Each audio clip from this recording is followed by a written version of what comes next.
Hello, and welcome to Objective Health. So, in this week's show, we are going to. In fact, first of all, my name's Elliot. I'm going to be your host today, and I am joined in the virtual studio by Doug, by Erica, by Tiff, and by On the Wheels of Steel, Damien.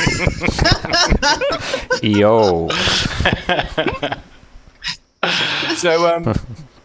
So in today's show, we're going to be looking at stress, and there's many different ideas, or many people have different ideas of what constitutes stress. So oftentimes, I think in our modern world, the way that we conceptualize stress is emotional stress. What we're going to look at today is emotional stress is merely one form of stressor. And the term stress really encompasses a much wider variety of stimuli or environmental conditions which the body is placed under and which have specific effects on the body. And thankfully, our body has really adapted to, or has developed the capacity to adapt to lots of different things which could potentially be harmful to it. Okay, and stresses are a part of normal daily life. So they come in the form of, it might be an emotionally taxing situation. It may be a psychological, some kind of problem solving that we have to do in our life, where it causes some form of stress, some mental form of stress. It can be physical. So we come into contact with lots of different toxic substances, or even exercise, for instance. And our body really does have a good capacity to deal with this. And this can be a really healthy thing. But at the same time, it can become problematic when it goes on for too long. And so in today's episode, we're going to look at what can happen when the body is under stress for a very long time, and when we can't really bounce back from that. So just to kind of start things off, here is one very basic definition of stress. So this was one of the old definitions, and this is a state of mental or emotional strain or tension resulting from adverse or very demanding circumstances. And this is part of the picture, but now science has come along and we actually realize that there are also many other factors that constitute stress. Yeah, we've got a video to start off with. It's by a neuroscientist. His name is Dr. Bruce McEwen, and he's done a lot of research on the neurobiological effects of stress and how this is affecting various systems in the body. So, Damien, could we put that up first of all? Talking about stressors is to think about something using the word, which can be very ambiguous, positive stress. So you feel exhilarated from doing something that has a satisfying outcome, like giving a talk, writing a paper that was successful. And in order to do that, you have to have a good sense of yourself, a good sense of self-esteem, ability that you're in control of what's going on. Then there's tolerable stress, where, of course, something happens, major life events, but you're well prepared because of your ability to control things, and you have good social and emotional support, good material support, and you're able to weather the storm. And then there's something which is called toxic stress, which almost speaks for itself, where one doesn't perhaps have those attributes, the unhealthy, one has unhealthy brain architecture. We'll talk about what that may mean. And poor social and emotional support. And this then may be exacerbated by early life or throughout life experience of chaos, abuse, neglect, and so forth. So we'll talk about these things. But then... Yeah. So it's interesting because... you don't usually, whenever anybody talks about stress, it's basically like it's very negative. It's a negative connotation to stress. Like you don't hear very often anyone talk about positive stress. But I think, putting it on kind of a spectrum in that way makes it a little bit more useful, because otherwise you're kind of left with, well, why does stress even exist? Like, why does my body deal with, stimulus in this way. But I think him pointing out that there is positive stress, and he talks about exhilaration from a challenge, or when you have like a sense of control and like you're kind of emotionally stable, like that's still a stressor. So if if you're giving a talk, or if you're I don't know, competing in a sporting event or something like that, that's like a positive stress, because although it is a stressful event, you have the resources to kind of deal with that, and that it can have a very positive effect on us as humans. Like we actually need those stressors in some way. Yeah, I think it was good that he broke it down in that way also, because of that first definition that you gave, Elliot, of stress, and how it's a state of mental or emotional strain or tension resulting from an adverse, very demanding circumstance. I think that's how people commonly think of stress. I mean, that's what I always think of when I think of stress, some kind of emotional or mental pressure put on you. But I think that, like you said in the video, there are various different types, and it depends on the person. It depends on what they're made of, what their metal is, in other words, or how they can cope with certain situations. Like some people might break down under certain conditions, and other people might thrive under those conditions. So I think it's an important distinction to make, because the way stress is used nowadays, it seems like it kind of doesn't really have much of a meaning.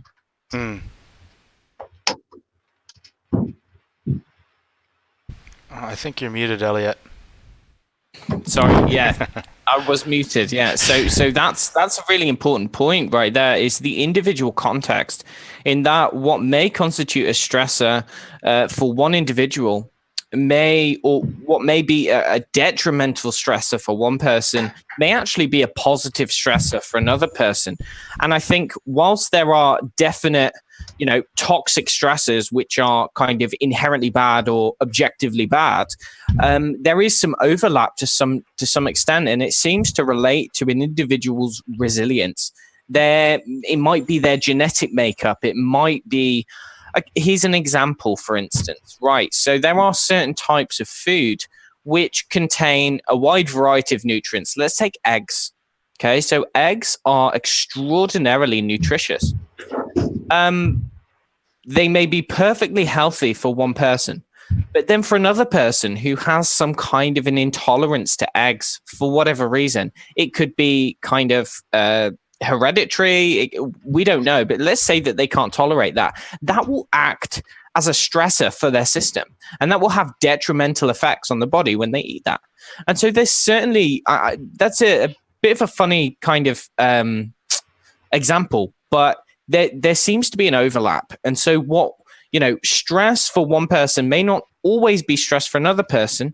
But then the definition that we were just talking about, whereby this state of kind of mental or emotional tension, well, it seems that actually there are many different stressors on our body that we are not consciously aware of, and we may not be consciously aware of in terms of our psychological state, in terms of our emotional state. We may not be able to any kind of tension per se, but our body may still be under stress. And I actually think that that's the most dangerous thing about this, is that when people are chronically under the load of stress, most of the time they don't even know about it. Mm-hmm. I think of like EMFs as a really good example of that. Like that's kind of something where people can be exposed. They don't even necessarily know that they're being exposed. They might just be walking through an airport or go into a store or something like that has like free Wi-Fi or something. And it's like it is a stressor. It is causing a stress response within the body. But for the most part, people are completely unaware of it.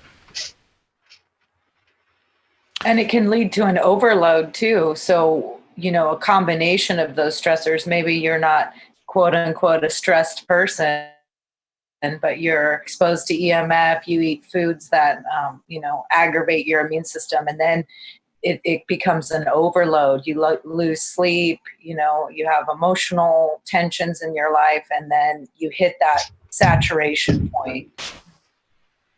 Yeah.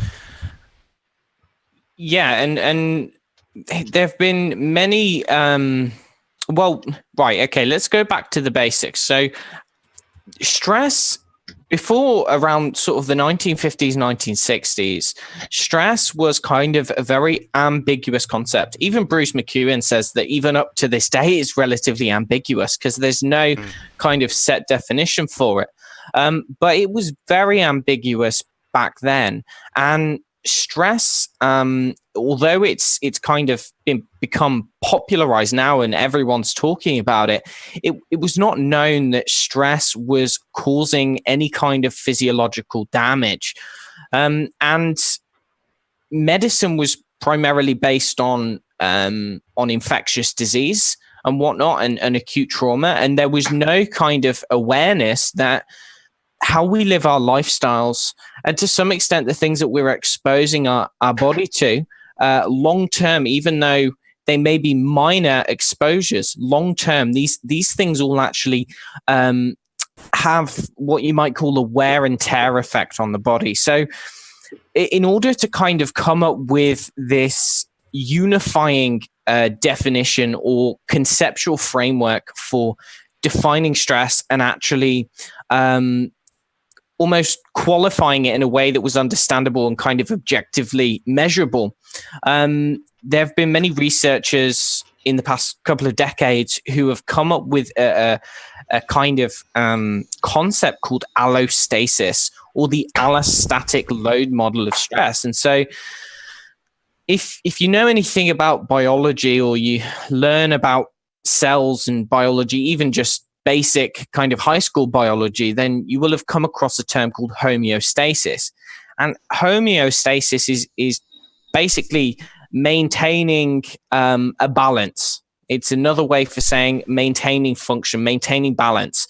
And the original kind of definition of homeostasis, it wasn't sufficient, let's say, to be able to explain how the human body could essentially go through periods of chronic stress and gradually lose function, if that makes sense, gradually become wore down over long periods of time, and kind of develop maladaptive functions to accommodate that, if that makes any sense. But what this allostatic model, or this allostatic load model, basically posits is that the body will attempt to maintain some kind of balance through or adapt to different changes in the environment by changing slight variables in how it functions.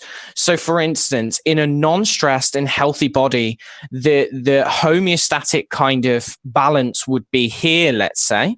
But then in a when there are novel environmental changes, when there are environmental stresses, so, and this could be lifestyle stresses, this could be kind of relationships, it could be romantic or familial relationships. It could be kind of a really stressful job. It could be a poor diet. It could be poor exercise. It could be poor sleep. Any kind of thing which is actually stressing the body in some way. What will happen is that the body will actually change its set point from where homeostasis is kind of at. So it will change several variables. It might upregulate certain hormones and downregulate other hormones. And that would become its new balance point, if that makes sense. So if these environmental stresses go on for long enough, then the body's kind of homeostasis, the range for homeostasis, will change. And this is called allostasis. So allostasis is how the body is actively trying to respond, is trying to adapt to whatever environmental conditions it's placed under. This is ordinarily meant to be a kind of temporary thing, because stresses in the environment should go away. All right. So, if you're being, here's a kind of cliche example, but if you're being hunted by a saber-toothed tiger, you will run away. You will kind of become really stressed. You'll release all of these kind of stress hormones and everything. But then a couple of hours later, that will die down and you will go back to the balance point. Whereas in our modern modern world, we are under the influence of many different low-level stressors. And so that norm, the point of normal, has radically changed. So what this means is that those kind of adaptive responses, which were designed for short-term adaptation, they're not designed for long-term adaptation. But because we are constantly under conditions which require that kind of adaptation, then this actually causes a cumulative wear and tear on the body. Okay, and this is actually referred to as the allostatic load. So this is like the accumulation or the conglomeration of all of the different types of stresses which are affecting the body in many different ways, and coupled with the body's adaptation to that, actually leading to very kind of dysfunctional patterns of immunity, of hormones, of digestion, of all of these different body systems. They are essentially becoming quite dysfunctional over a long period of time. And so this is kind of the model. Did that make sense? I think so, but it might be helpful if maybe we do like an example. So let's say like there's an introduction of a new stressor, right? So somebody maybe suddenly has adopted a lifestyle where they're only getting like 5 hours of sleep a night instead of getting their normal 8 hours. You know, for whatever reason, you know, maybe they just had a baby or something like that, and like suddenly there's this new stressor in their environment. So what you're saying is basically that in this allostasis mode, load model, basically the body would make adjustments in order to kind of accommodate that new stressor. So maybe that would mean that because it's not getting enough downtime during sleep, certain sleep cycles might be skipped, or a certain, I don't know, cleansing of the brain that usually happens during sleep doesn't happen as much or something, or it has to do more in a shorter amount of time, whatever the case may be. But if that goes on for a long enough period, that basically, like, that becomes the new homeostasis. Like, that's the new level at which it's functioning. So yeah, that is exactly. And because that's not the normal kind of homeostasis level, then it becomes it's because it's having to compensate. Basically, it means that that can cause wear and tear over the long term. Yeah, that is exactly it.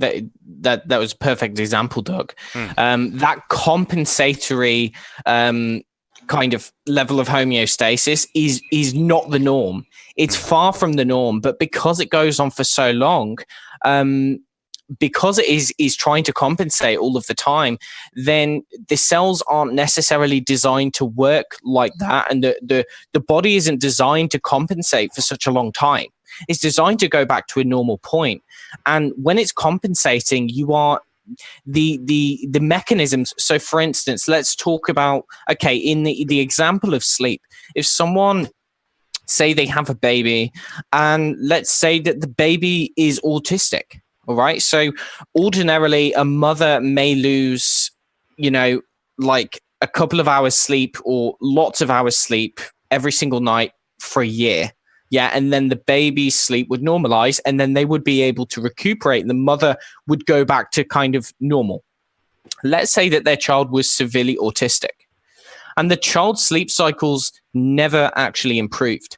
So they were, I mean, there are many children like this who are hyperactive at nighttime, and essentially keeping the parents up, you know, for years and years and years and years. So in the context of losing sleep, what happens is we upregulate certain hormones and we downregulate other hormones. One of the consequences of a lost night's sleep is that you actually have an elevation of the hormone cortisol. Okay, now cortisol is a stress hormone. It's involved in what we call the stress response, both acute but also chronic. And it's not really, the body isn't really designed to have chronic levels of high cortisol. But if you are chronically sleep deprived, then that is likely going to be the case, because your body is having to try and compensate for the lack of sleep by releasing more of this stress hormone. Okay. Now, if that happens for a year, that is going to cause some damage, but it is going to be repairable. Whereas if it happens for 7 years or 8 years or 9 years, then that theoretically is going to drastically increase the likelihood that you're going to drop down dead of a heart attack, or that you are going to develop some kind of disease. Because again, the body is not adapted to having high levels of cortisol all the time. So that compensation, although it may be beneficial for temporary survival, becomes maladaptive over a long period of time. Makes sense. And I guess that in our modern world, where seem to be anyway. I mean, I've heard this argued before. That's the only reason why I'm hesitating a bit. But I would say that in our modern world, we're certainly exposed to, if not more stress, different stressors, and maybe more chronic exposure to stress than we would have been kind of, back in our hunter-gatherer days or something like that. Then it seems like probably all of us are probably functioning in this kind of heavy allostatic mode. Sorry, I keep on saying mode instead of load. Allostatic load mode. It just kind of seems like maybe, like we mentioned, the poor diet, wireless exposure, all these different things, crazy job, family problems, relationship problems, all of that stuff like on us all the time. It seems like probably none of us are functioning at that normal homeostatic level, that all of us are probably, have taken on this other level and are probably operating at a not ideal level. Yet it seems like that kind of state is normalized in today's society. Like you hear of people who might, make a lifestyle change, like they might stop going on social media so much, or they might change their diet or do something else, and they feel better. And they say, hey, I never noticed that I felt that bad before, but now that I made this change, I feel better. And it's just strange. So I think that a lot of us are actually in this allostatic state and don't even recognize it. Yeah, and it's to the point of us having kind of, whether we had more stress or less stress back in the day. I mean, it's really difficult to say. I would say different types of stress. I think it seems that today the types of stressors are relatively hidden. We're not very aware of them. Like, for instance, okay, if you're out in the wild, you don't have any food, like, that's a problem. You need to do something about it, right? Whereas in our modern day world, with our schedules, with the kind of the responsibilities that we have, the chemicals, the toxins, the you name it, the poor nutrition, all of this kind of stuff really has a very similar effect as other kinds of stresses would. But it's almost like it's every single day, and it's at a very low level. And I think that we don't necessarily have time to bounce back from that. Like, for instance, before you go to bed, checking your emails. Well, checking your emails before you go to bed, like, let's say you finish work at 5 p.m. and you work quite a stressful job. So in your mind, when you finish work, the stress is over. It's done.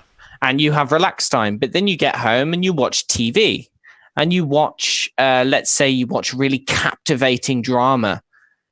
That's stressful. That's inherently stressful. If you're watching like a thriller or one of those series like Game of Thrones, that can be really stressful for your body. And then top it all off, you go on your computer just before you're going to go to bed, or you check your smartphone. You've got the EMF coming from the smartphone, but then you're also looking at your emails.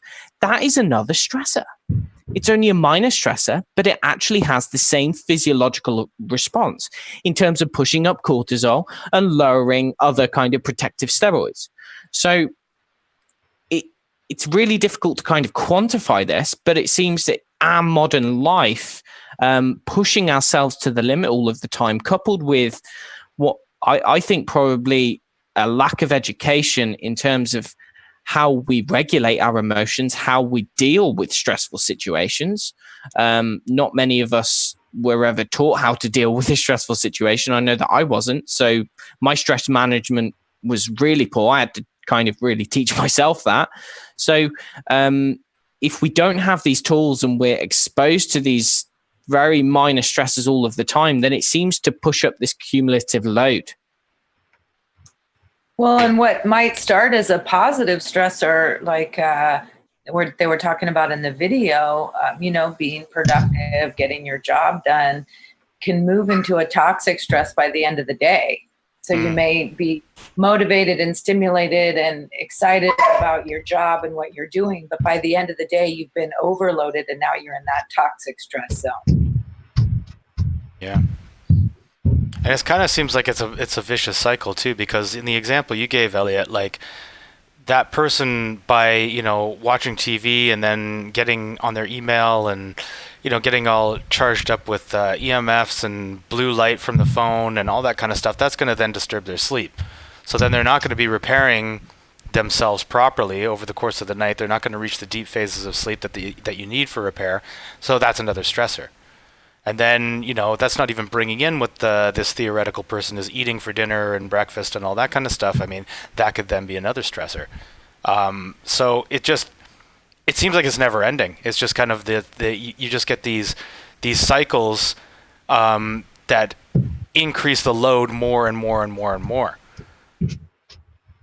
Yeah, and this cumulative kind of effect, this buildup, oftentimes it manifests as what many people probably understand as a term called adrenal fatigue, which was popularized by a guy called Dr. Wilson, who came along and basically said, cited research by the pioneer in stress physiology, Hans Selye, and he was citing this research showing that what happens when you chronically stress out animals, persistent low dose stresses, but over a very long time, and you stop or you inhibit their ability to kind of to rebound or have that break when it's very low level all of the time, then you can actually cause the condition again, which is referred to as adrenal fatigue. Doesn't really necessarily exist in physiology. It's just kind of it was incorrectly. It's like a misnomer, basically. Yeah, misnomer. Sorry. So yeah, but basically it's a term used to describe this condition where people have flatlined energy. They get up out of the morning, and I mean the idea behind it was that you burn your adrenal glands out. So when you initiate a stress response, when you come across some kind of a stressor, what happens is your body detects it. It's detected in the brain, sends a signal. It actually sends a signal to the amygdala. That's a part of the brain where it's detected. And then that sends a signal to the hypothalamus, which goes down to the pituitary and then down to the adrenals. And in the adrenals, you have the release of something called cortisol. And cortisol is known as the stress hormone. So cortisol is one of the things which wakes you up in the morning. Okay. Your cortisol follows a diurnal rhythm. Okay, and what this means is that it peaks in the morning time and then it goes all the way down towards the end of the day, or it should do. And then it peaks up again. It starts coming up about 4 a.m. And when it peaks about half an hour after you wake up. So you should feel very alert after you wake up.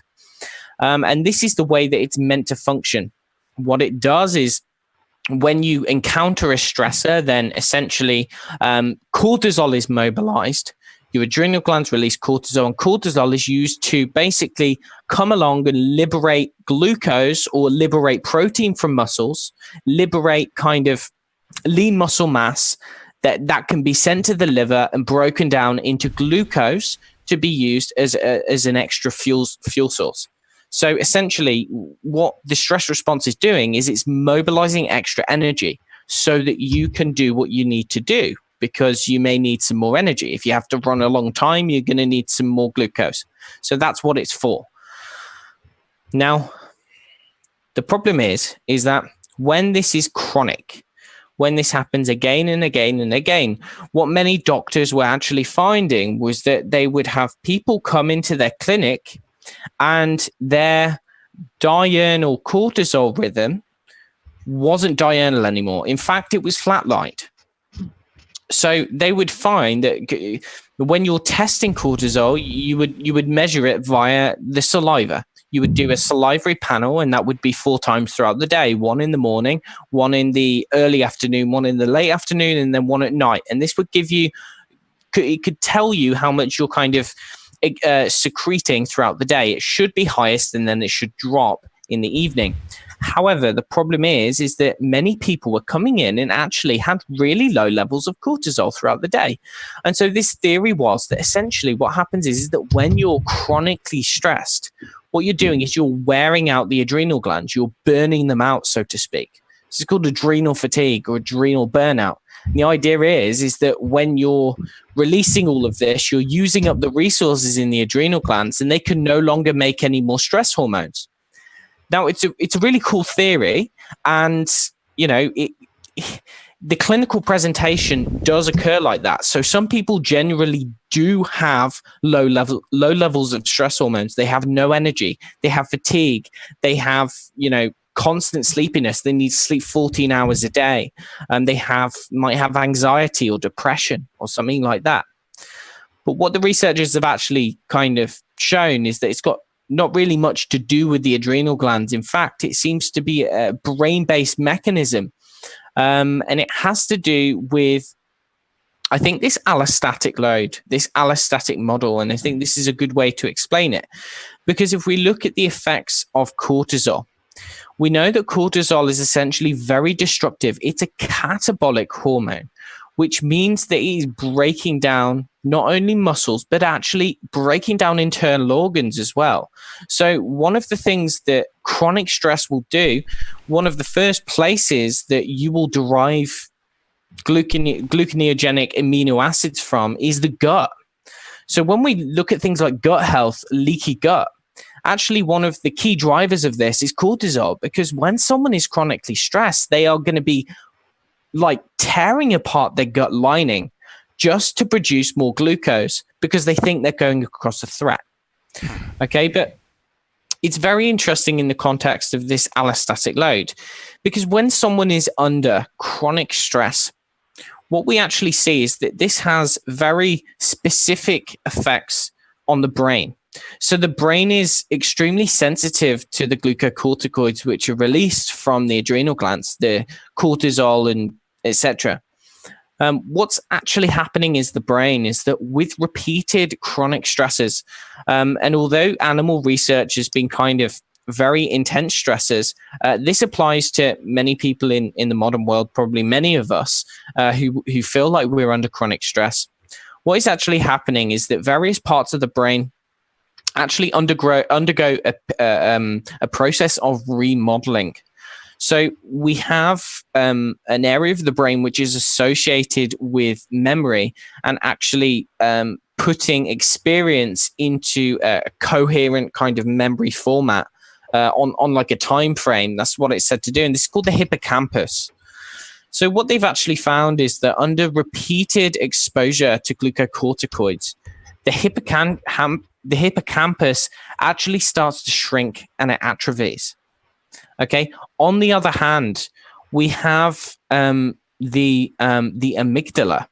Okay, and the amygdala, this is another part of the brain, and this is I'm not too big on neuroscience, but from what I remember, from what I understand, the amygdala is basically involved in how we're perceiving emotions, processing emotions, reacting, emotional regulation, anxiety, fear, aggression, depression.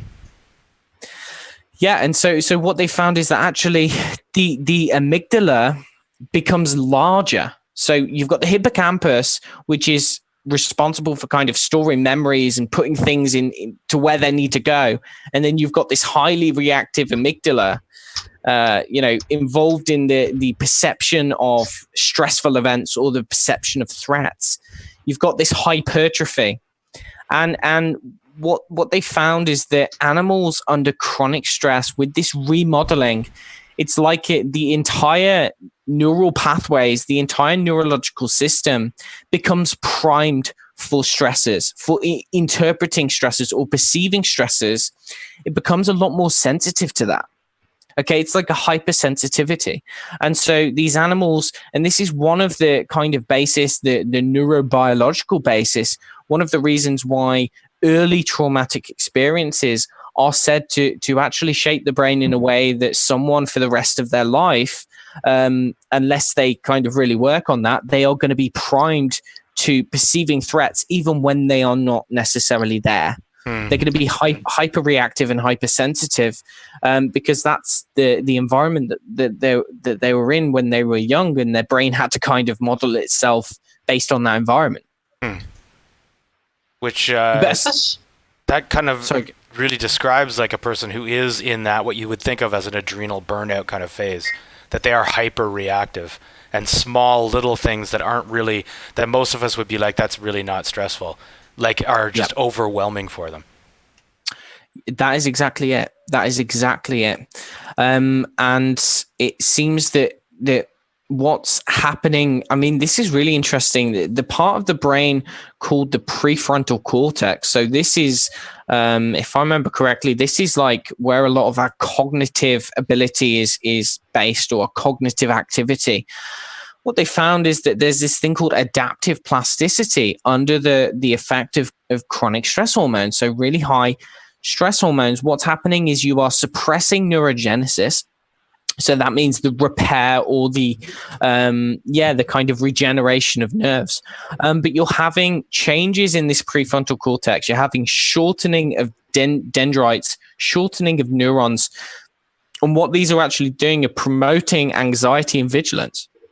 So it's actually putting someone in this state where, in this heightened state of vigilance, heightened state of anxiety, again, looking for a threat, even if it's not necessarily there, that is another strong possibility. And these are common clinical findings in someone who has gotten to the phase where they've been chronically stressed, and then all of a sudden they get tipped over the edge. Right. And it seems that the stress has had an effect on the brain. But what's also very, very interesting about chronically elevated stress hormones is that it has a very strong effect on the immune system. So if someone has an autoimmune condition, let's say they have rheumatoid arthritis, what might a doctor give them? Cortisone. A steroid. That's exactly it. Yeah, they give them a steroid because steroids, cortisol is really, it's the most potent anti-inflammatory in the entire body. Okay, it is so strong, and the way that it's working is it's basically suppressing certain types of immune cells or immune mediators, and these are called cytokines. Okay, so what in the immune system, what you've got two primary branches of immune system. You've got the Th1 branch and you've got the Th2 branch. So the Th1 branch is really responsible for what we call cell-mediated immunity, and the basically in something like rheumatoid arthritis, it's these kinds of cells, these Th1 cells, which have gone eerie and which are kind of attacking our cells, attacking our tissues. But at the same time, it's responsible for attacking pathogens which get into cells. So for instance, if someone has like some kind of chronic infection, if they have a virus, it will be this branch of the immune system which is active. Okay, it's interesting because glucocorticoids actually suppress that. But what they also do is they promote another branch of the immune system. And this branch is actually called the Th2 branch. And this is involved in things like allergies. Okay, so people who have food allergies, people who kind of react to pollen, this kind of stuff. So the reason I'm explaining this is because it's quite important for several reasons. Okay, so ordinarily, if we become infected by some kind of, let's say you have a virus, or let's say you have some kind of nasty bacteria, you become infected by that. Your body is going to mount such an immense immune response. Okay, you're going to be releasing all of these really damaging pro-inflammatory cytokines. And these aren't necessarily selective. So these will cause damage to your tissue and to bacteria. Okay, so they need to be kept in check. And this is why if someone gets an infection is a stressor, our body will also increase cortisol production. When we increase cortisol production, we are basically putting the brakes on our immune system, because we don't want our immune system to go awry. We don't want it to kind of go overboard. We just want it working well enough to kill the bacteria. We don't want it to kill our cells. Does that make sense? Okay. So what happens in chronically elevated stress is that actually we suppress the cells responsible for attacking some kind of pathogen. So this is why you have someone, I don't know if you know anyone, but I have quite a lot of people come to see me in my clinic who say that they are relatively healthy because they never get sick, even though everyone around them gets sick all of the time. You know, say you know, in the wintertime, everyone comes down with a cold. They never get sick. And that is always something to look out for, because if someone never gets sick, what it likely means is that their cortisol is likely really high. It's suppressing that branch of the immune system. But what that's doing is it's actually opening up lots of doors for things like stealth and chronic infections. Because if you're not able to mount that immune response, because you're suppressing those cells which would kill that pathogen, then what's actually happening is you're allowing things to get in and you can't necessarily get rid of them. So you can end up with like an infestation of something like mycoplasma, right? This is one of the consequences of chronic stress. That's interesting that you say that, because I can't remember where I read this, but it was probably a medical author who's active like back in the 1930s. And he was talking about something to that effect, where there are certain people that don't catch like common colds or the flu, but these people are chronically ill with some other type of disease, say something like arthritis or emphysema or something like that. It's like they're so sick they can't just get run-of-the-mill everyday illnesses, but they're battling this chronic illness. And I think that kind of reminds me of this chronically elevated level of cortisol, where like their bodies are so sick they can't just, you know, get an everyday illness and be able to fight it off. Yeah. It seems that it's not that they're not being affected by the illness. It's that they just can't fight it off. Their resources can't, you know, they can't allocate them for whatever reason. And I think there's lots of reasons. But, you know, one of the key signs of someone actually getting better, and I've seen this a couple of times, is that they start getting colds. Like, say you do something and they start detoxing stuff, they start changing their diet, they start, you know, getting adequate sleep, and then they come down poorly and they get the flu or something, and they see that as a really bad thing. But actually it's a really good sign, because it means their immune system is actually kicking into gear again. Right? So yeah, it's interesting, but in the context of this adrenal fatigue, right? In the context of adrenal fatigue, what can actually happen then is when stress hormones really kind of tank and they become so low. There's a couple of reasons or ideas of why this might actually occur, but one of them is actually as like an allostatic protective adaptation, is that, you know, when you're running on cortisol for a very long time, you're breaking down tissue, you're suppressing the immune system, and both of those things aren't very good. So there's this idea that actually what the body will do is kind of drop down cortisol production, drop down stress, and it's like a method of promoting immunity. So if someone has chronic infection, for instance, the research, if you look at it, then people who have chronic stress, people who have kind of conditions associated with low cortisol, such as fibromyalgia or chronic fatigue syndrome or PTSD, these people typically have really low cortisol. They also have much higher rate of chronic infections like mycoplasma and these kinds of things. So it's almost like the body is kind of saying, okay, if we've got this high level of stress all of the time, then our immune system or our immune cells can't work as they need to. So actually what we're going to do is we're going to drop this and go into like sickness mode to allow our immune system to kick into gear.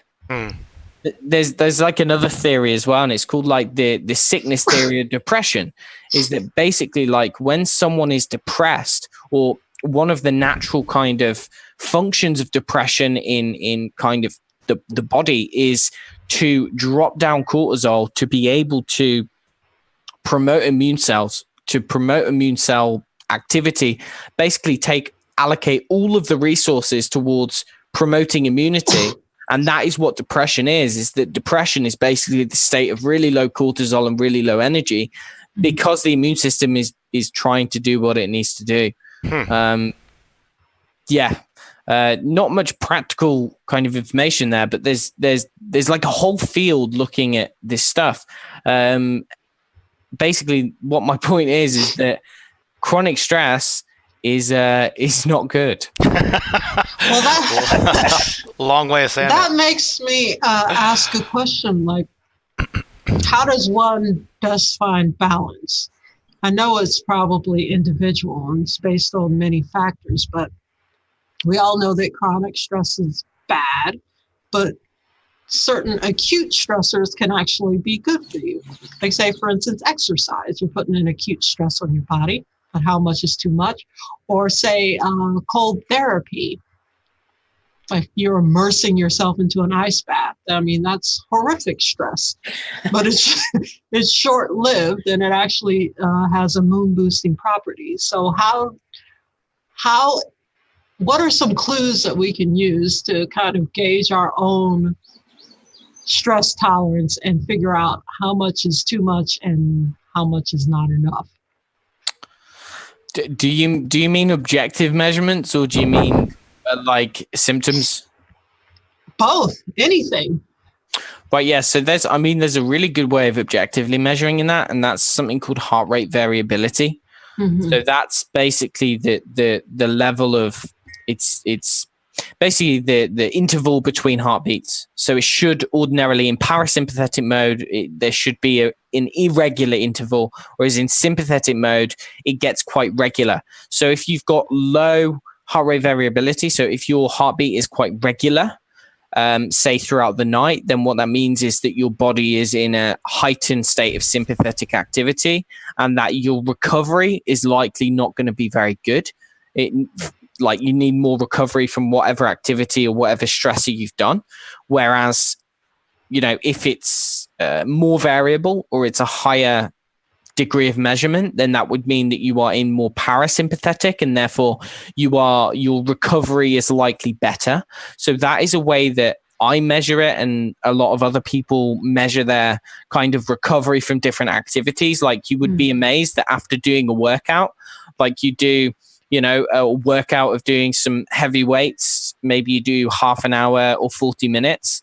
I mean, sometimes like my heart rate variability tanks that night. It goes so bad and it doesn't even come back. It takes like 2 or 3 days or 4 days to come back to normal. And so there's people who are training in the gym every single day. As we're all kind of individual, I can't make any solid statements, but I think that actually what many people do is they don't know that they need to recover for longer periods of time, right? Mm-hmm. But I think probably symptom wise, I mean, how do you feel when I guess, did you have energy when you felt like you could get out of bed in the morning? I think that's a good measure. Do you feel like you could walk 10 kilometers? That's a fairly good measure. But again, this is still really individual. Like some people may never be able to walk 10 kilometers. So that was a stupid example. Well, I don't know. I think people generally probably have a fairly intuitive understanding of how they deal, like how well they deal with stress. Maybe not. I mean, maybe some people are unaware that, they shouldn't be freaking out over what somebody wrote on Twitter or something like that. But I think in general, you feedback from other people maybe who are telling you that you're freaking out for no reason or something like that. Like I think in general people have a kind of an intuitive understanding of how well they are handling stressors and how or how terribly they're handling stressors. For somebody who's gets super stressed out when their bus is 2 minutes late or something like that, and isn't really able to deal with these kinds of situations, I think there's a good indication that they aren't dealing with their stress properly.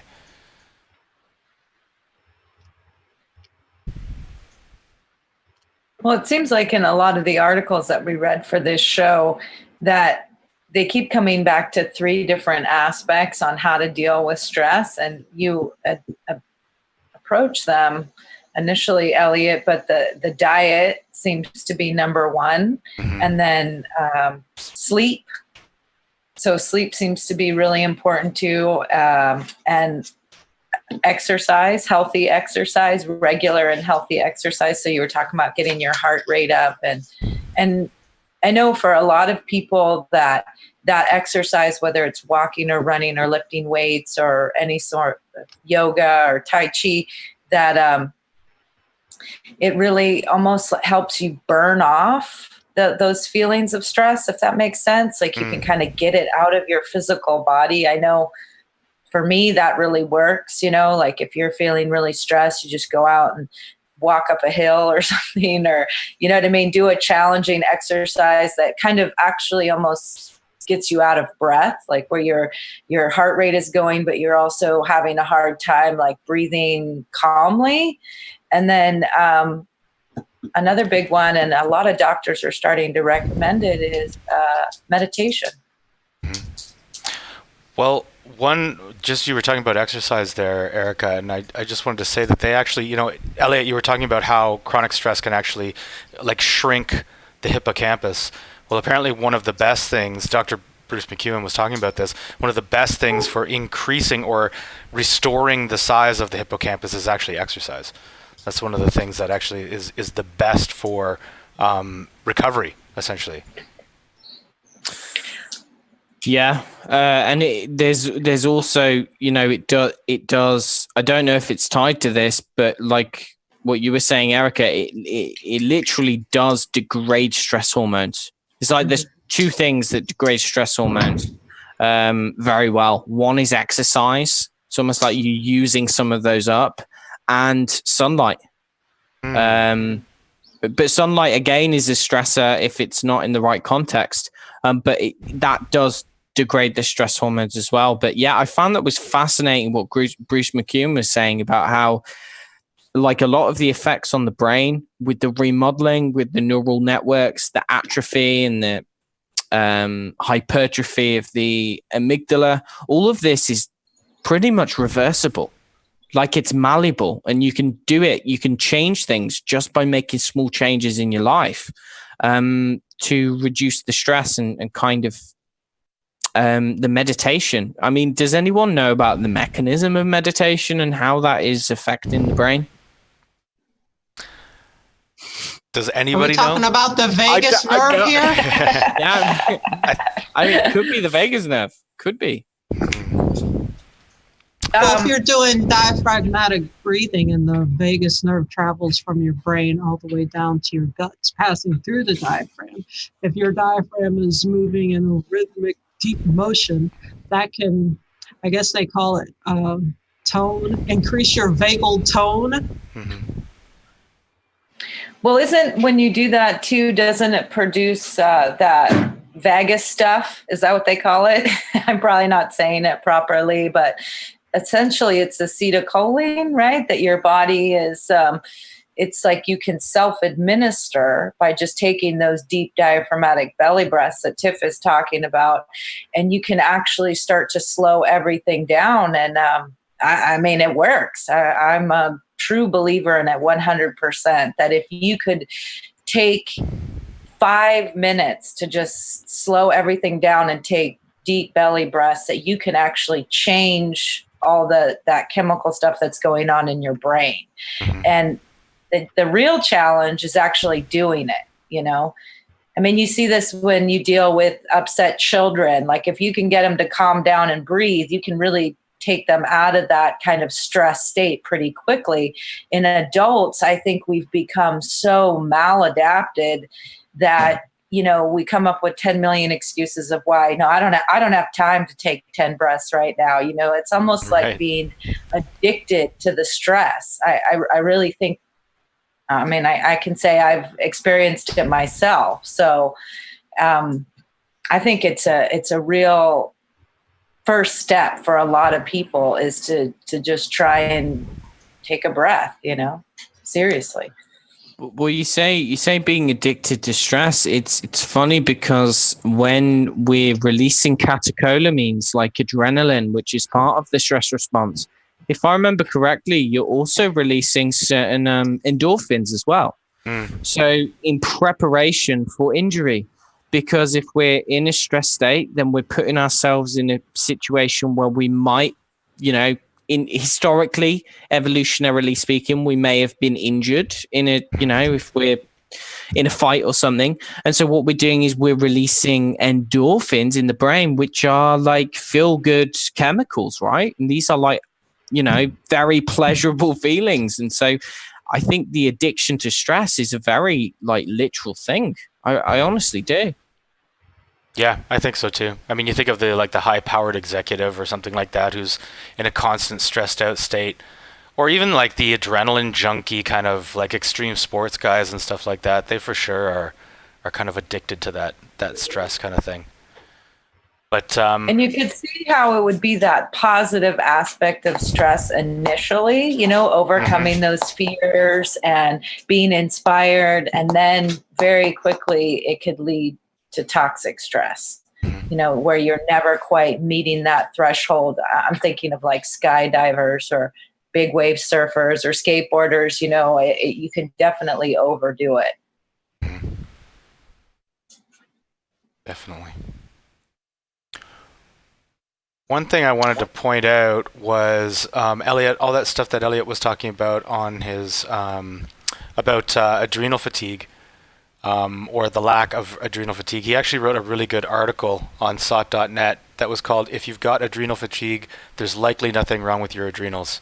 So if you want more information on that, you should check it out. I didn't have a time to interject there when you were talking about that specifically, but people should check that article out. It's very good. Yeah, it's an interesting topic, you know, but you know, it's still all just theoretical stuff. The question is, like, what can we actually do about it? You know, because we can say, oh, well, there's this hormone and there's that hormone, and you know, I like all of that stuff. That's really cool, but to take away from it, what works? So there's the breathing exercises. How often can we do those? How slow? You know, is there a way of doing it? Is there a program, maybe? Is that a plug? What do you think, Erica? Is there a program? Yes, there's definitely a program. Aerolis. Damien, would you like to show the website so our viewers check it out? Is there an app for that? Is there? A what? An app? Is that on the iPhone, right? Yeah, if it's got YouTube. Yeah, exactly. And one of the great things about this program, I'm going to plug it back to the belly breathing, is it's something that you can do any time of day in any moment. I mean, you can be sitting on the phone with a coworker or a client, and you can practice the diaphragmatic belly breathing. It's not something that you have to, you know, go to a yoga studio or a room and be quiet. It's just really learning how to shift your body from that stress mode by using your breath. Yeah, and essentially it's doing what we were talking about earlier with the vagus nerve. It's a stimulating of the vagus nerve, which kind of switches you from sympathetic mode, which is the stressed mode, into the parasympathetic mode, which is the calm vigilance kind of mode of being. Right. And is there what else? Wait, what else can we try to do? Are you asking what our arsenal is? Yeah, what's the arsenal? There's got to be a few tools in the toolbox, right? I'll share mine. I have an arsenal. So I definitely do the belly breathing. I do the pipe breathing. That's also in the EE program. I'm a yoga teacher, so I do yoga. And my new thing now for a lot of people is, a lot of people say, well, I don't have the time for that, which is always kind of, you don't want to roll your eyes because, but It's rude.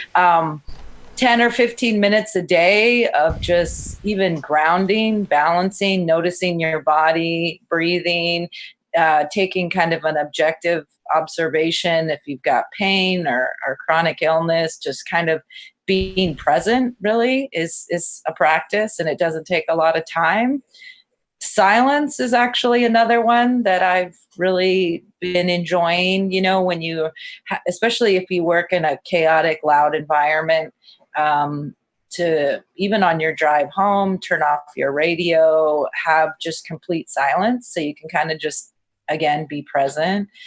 And writing, actually, hard day, come home at the end of the day, sit down and just write down your day that happened and physically get it out of your body. I feel like for a lot of people that store stress in their body, physically getting the stress out of your body, and writing can really do that for a lot of people. I mean, there's a lot of great info out there on writing for trauma, Yeah. So I think that those are practices that you can do every day that don't take a lot of time. So the whole I don't have time thing, I feel like is kind of a cop-out for a lot of people. You have the time if you really don't want to go into that toxic mode of stress. Yeah. I find that meditation's been quite helpful for me. I just like every morning when I wake up, I kind of meditate for 10, 20 minutes, something like that. I find that it's actually quite helpful for, I can't necessarily put my finger on exactly how it helps, but it definitely makes me feel more resilient to stress and maybe more able to put it in its proper perspective rather than getting caught up in the moment. So I've always found that quite helpful. Going out in nature, even though I don't do it very often, it really is. It's almost like a meditative experience, actually. And I know there's been studies and stuff where they've actually shown that that actually going into nature and experiencing nature is de-stressing. It actually does decrease stress. Mm-hmm. Yeah, even 20 minutes. I was just reading an article recently about how even all of the smells from the trees and whatnot affect your brain and the chemistry, and even the smell of the dirt and all these things are very calming to your energetic system. So I definitely think that there's something to that. Houseplants, even just having houseplants is supposed to be helpful, apparently. Yeah, even if you can't trek into the woods, then you could sit on if you have a deck or a patio or in your backyard. I like to just sit out and have the sun just beam down on me for about 30 minutes at least. If it's not too hot, if it's at the right time of day, like the early morning sunshine is very good for you. Let it hit my face, let it go into my eyeballs, and I find it very refreshing. Yeah, indeed. And that's one of the ways that you're going to help to promote that diurnal rhythm as well, because that's just as important in terms of giving us the tools to be able to have some resilience against stresses. Is being able to regulate our hormones, being able to keep them within the cycles that they're meant to be in, and we need kind of external stimuli to be able to entrain those cycles. One of those is the light. So if we can get some morning light, then that's a great start. Another thing actually is ideally, one thing that I found is actually people think that exercising is good objectively, like it's just objectively good. whereas there is context. And I think that many people, like we were talking about exercise, what I would say is that the benefits of exercise seem to be, like in the research, it seems to be in the morning or like mid-afternoon. Like when people do exercise just before they go to bed, like that's a great way of cranking up those stress hormones. Yeah. Like it really is. It's a stressor, right? And you don't want that just before bed. And so some people think that it's okay or it's a good idea to, come home from work and then go to the gym until like 9 o'clock and then go into bed, and then they wonder why they can't sleep. So yeah, I'd just say that's just a little tidbit. If you do exercise, try do it in the morning or like in your lunch break or in the afternoon. Rather, try not to do it in the evening time, because that could kind of mess with your stress response. Yeah. And there's one more thing, is actually coffee. What? Coffee. Right. I recently did an experiment actually. So I gave up coffee. Okay. How long did you go for? Well, I had some today, but I'm currently on like 4 or 5 days. I found it was okay.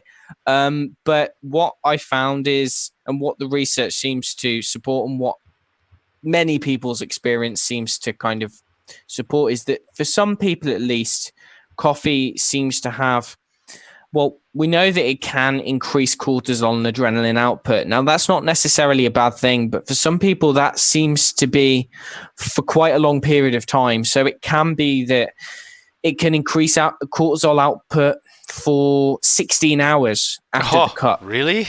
Yeah, in some susceptible individuals. It can have an effect on the adrenal glands for up to 16 hours if they don't clear the caffeine quickly. Okay, and so I did an experiment. I thought that I was one of the people who could tolerate it very well. I thought that. But actually what I found was that when I used my Aura Ring, so this tracks heart rate variability, I found as soon as I gave it up, my heart rate variability jumped up about 20 points. And it remained that way for about 3 days. And then I had a cup of coffee and then checked my markers of my stress response, and they went up basically. So it showed that when I had the coffee, even though it was just 1 or 2 cups in the morning time, I had the coffee and it actually pushed up my stress response. And so I've gone a couple more days without it, and actually my sleep is kind of improved. So yeah, I would say that there are some things that we do on a regular basis in our diet and in our kind of lifestyle, especially the coffee, which can be unknowingly stressful as well. So watch out for that. Well, that's not what I wanted to hear, Elliot. No, yeah. Anyway. What about one last thing, Elliot, you had brought up in our discussion previous to the show about adaptogens, like plants? Yeah. Yeah, so there's some fantastic adaptogens. Now, there's quite a lot of different products that you would be able to use for cortisol issues. It depends really where someone is at the stage. So if they are what you would call adrenal burnout, they've got like really low amounts of stress hormones, they're right kind of far gone, then you would want to be using something that was potentially going to augment cortisol synthesis. So there could generally be an issue with the raw material to make the hormone, but it could also be something else. And so something that people generally use that can be used is licorice. What can happen in some people is that actually what they're doing is they're inactivating the stress hormones too quickly. And so what licorice can do is actually prevent the deactivation of cortisol to cortisone. So it can preserve cortisol. Now, that's not good for someone who has high levels of cortisol. You don't want to give them that.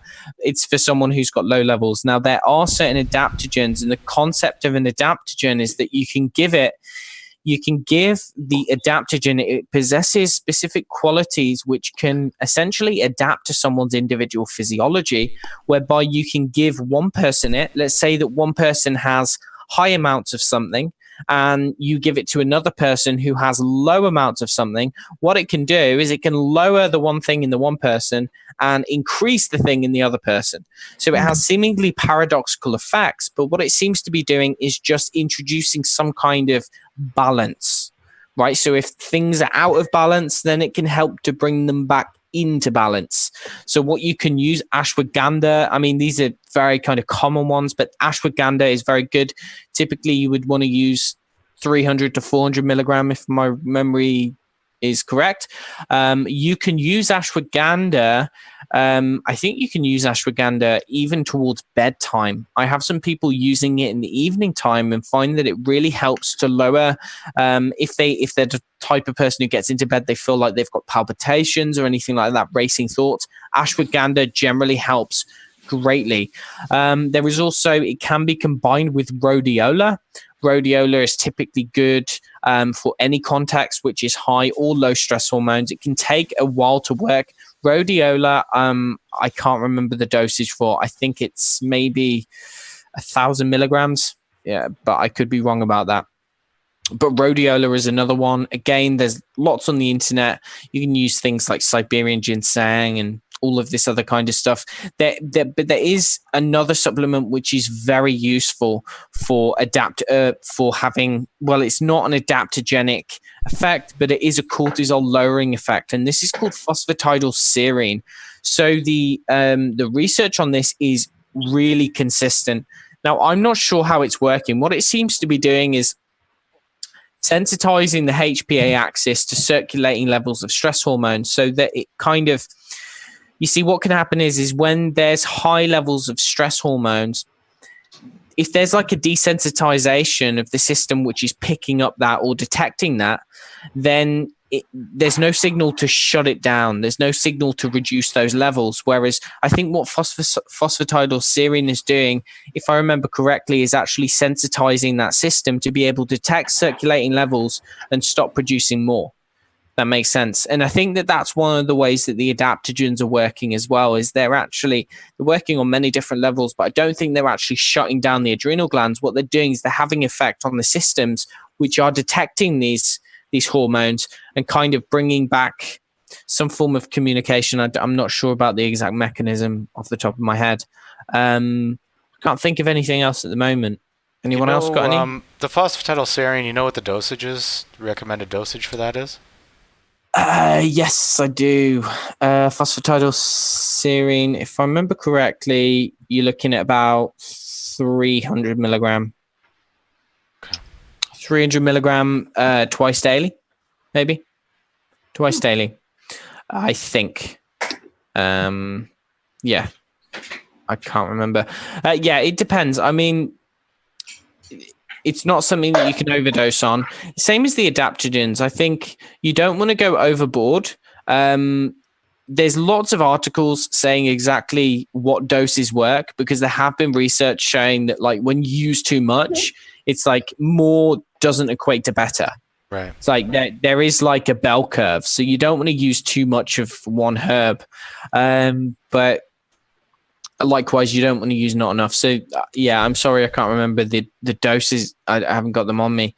One more is valerian root. Valerian root is typically very good for sleep, but it's what many people use to kind of lower down their cortisol as well, and that works. So yeah, those are some temporary solutions. But I think if we can try to organize our life in a way, by building good habits, a consistent sleep cycle, waking up at the same time every night and trying to go to sleep at the same time, roughly, getting a bit of exercise, kind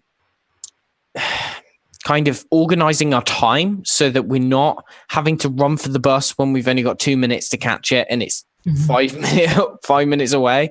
It's just little things like that, basically getting your house in order so that you're minimizing the chaos in your local environment, so that almost like you've got enough resilience that when you do come across some kind of chaotic event, that you have some kind of ability to deal with that. Yeah. You know, because if your life is utter chaos, that is going to be a major energy drain. And like, this may not, it's not physiologically correct, but like the way I like to conceptualize it is if you only have a certain amount of energy to be able to basically control how you're reacting to stressful situations, you know, to really sort of regulate that, then you don't want to waste that on small, stupid things around the house. Mm-hmm. You know, you don't want to be tripping over your clothes on the top of the stairs. You don't want to, you just don't need to be, do you? So that's an unnecessary stress. Yeah, those kind of things. So if you can minimize those, then that's one of the best things you can do. Yeah. I concur.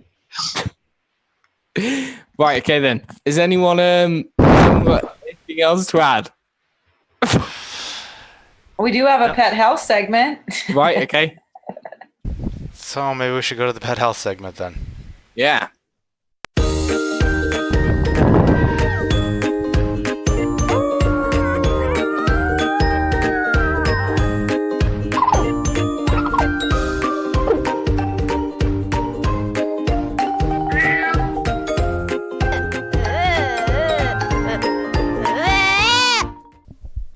Hello, and welcome to the Pet Health segment of the Objective Health program. This week's topic is dogs who know when the owners are coming home. I talked about this topic and Rupert Sheldrake research before, but this time also going to share an interesting footage. For those who don't know his research, Rupert Sheldrake is an innovative biologist and writer best known for the theory of morphic fields, morphic resonance, unexplained powers of animals and telepathy. So take a look, because this is surely fascinating and curious. Many dogs know when their owners are coming home. Cats do it too, and a number of other animals, occasionally rabbits, guinea pigs, quite often parrots, and other domestic animals do this. They seem to anticipate the arrival of the person by going and waiting at a door or window, or in the case of parrots, they sometimes actually announce verbally who's going to come. They wait, they sometimes know 10 minutes or more in advance. The reason I think it's telepathic is because we've actually done experiments to test this. The obvious standard armchair skeptical explanations are that it's just routine timings, a biological clock, clues given by people at home, sounds of familiar car engines, that kind of thing. So what we've done is experiments where people go at least 5 miles away. They come home at random times that they don't know in advance, communicated to them by a telephone pager. They come home in taxis or other unfamiliar cars. No one at home knows when they're coming. The position where the animal waits is filmed continuously, so we have a continuous video record the whole time they're out. This shows that some dogs, not all, but some dogs reliably predict the return of their owner over and over again in a way that's highly significant statistically, that shows that it must be something like telepathy, because it can't be explained in any of these other standard ways. Here's the second video from our ongoing research exploring whether the connection we have with our dog can form a telepathic link that lets the dog know when the owner's coming home. As many of you know, this research was originally pioneered by Dr. Rupert Sheldrake in his book, Dogs That Know When Their Owners Are Coming Home. The Dogs That Know project aims to extend this research by looking at more dogs over a longer period of time in order to better understand this amazing phenomenon. Here's our second video. The setup for this experiment is similar to the first except for two important differences that I'll talk more about later. There's a webcam with a time recording feature, and it's positioned to record the same hallway we recorded in the first trial. Again, this is the spot where the family has identified as a place where Tommy and sometimes Princess demonstrate their unique waiting behavior. We're ready for Jane to start the video recording and leave the house. Like before, the exact time of the owner's departure and return is non-routine and doesn't follow any pattern. And when she leaves, there's no one else in the house. Unlike the first trial, this time we'll be measuring Tommy's reaction to Jane's son, John, when he comes home. We've found the dogs in the house are more sensitive to the first person that comes home and are less likely to wait when someone is in the house. Another difference between this trial and the first is the time and distance of the return trip. In the first experiment, Jane was almost 10 miles from home and took 13 minutes to return. This time, John is almost 20 miles away and will take almost 25 minutes to come home. We've sped up the video, but keep your eye on Tommy. Notice that just like last time, he never lays down in the hallway. He never waits. Okay, this point marks the time that John begins heading for home.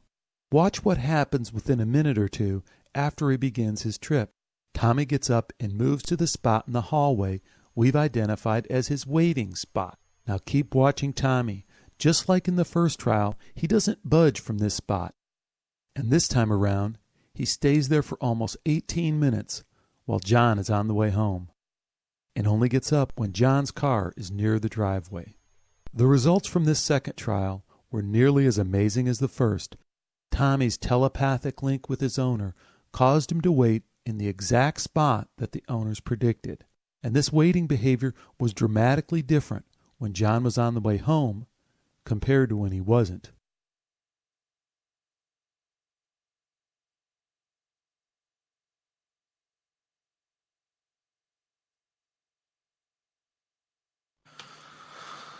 Well, thanks for that, Zoya. That was I always find it really amazing hearing about those the experiments by Sheldrake. Yeah, really fascinating. So I think that's everything for today. All about stress. Has anyone got anything that they'd like to finish on? Nope. No. Okay then. Right. Well, yeah. If you like the show, you found it helpful, please like and subscribe to Objective Health down below, the red button, and leave a comment. Let us know what you think. Share it on social media. And so your hosts checking out. Thanks for listening, and see you next week. Bye. Bye.